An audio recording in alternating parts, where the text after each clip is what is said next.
This isn't my opinion, this is fact, because I was around in 1978 and I got to see firsthand how Eddie Van Halen changed guitar from 78 moving forward. And it really, his method didn't take off until around the early 80s. That's when guys were really catching on to what Eddie Van Halen was doing. But in 1978 or even prior, nobody was doing anything even close to what you heard in Eruption. Now, Eddie Van Halen in Eruption, what a lot of people don't talk about is he was pretty much using every single technique. Just about every technique you hear in modern guitar today, Eddie was using in that solo. Eddie performed at some point in that solo.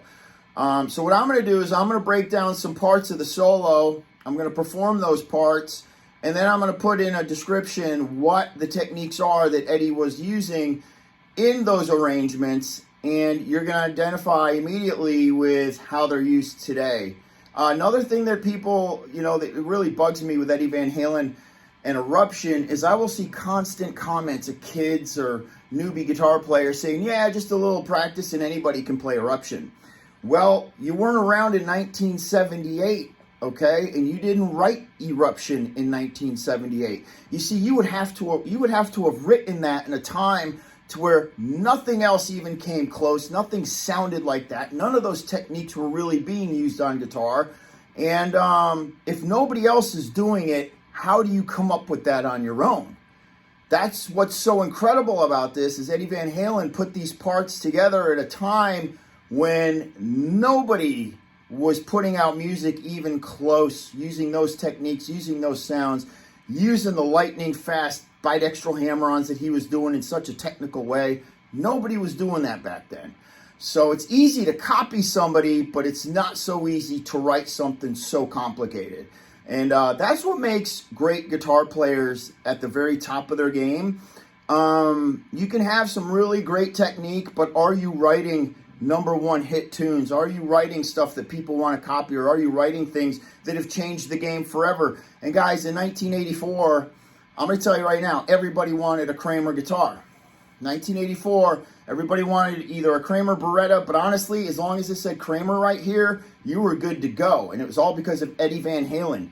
You were in your garage working on guitar licks because Eddie Van Halen got you just motivated. You're like, I want to be a guitar god like this guy. What kind of guitar does he play? He plays a Kramer. I need a Kramer.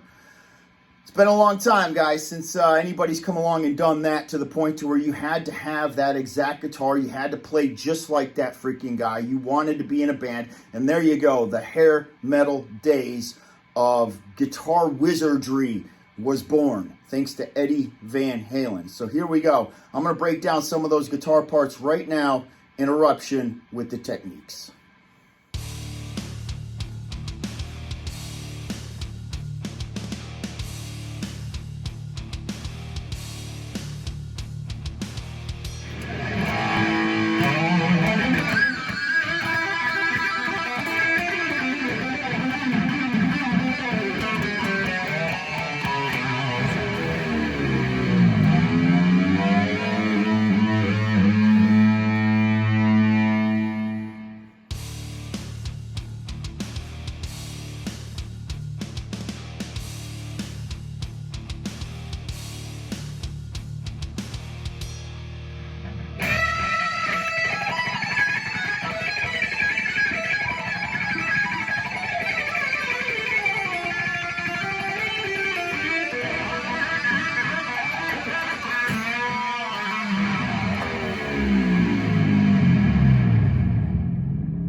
technique of Eddie Van Halen in the Eruption solo, and some of the technique he used in other minor parts that he was duplicating that I didn't play because, again, they were just minor parts that he was duplicating his technique in.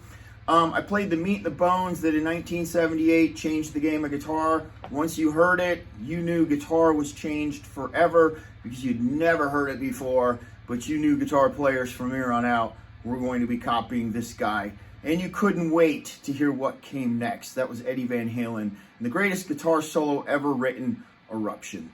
If you guys have any songs that you'd like me to break down or solos or anything like that, just comment below and I'll do videos on what I think is the most popular.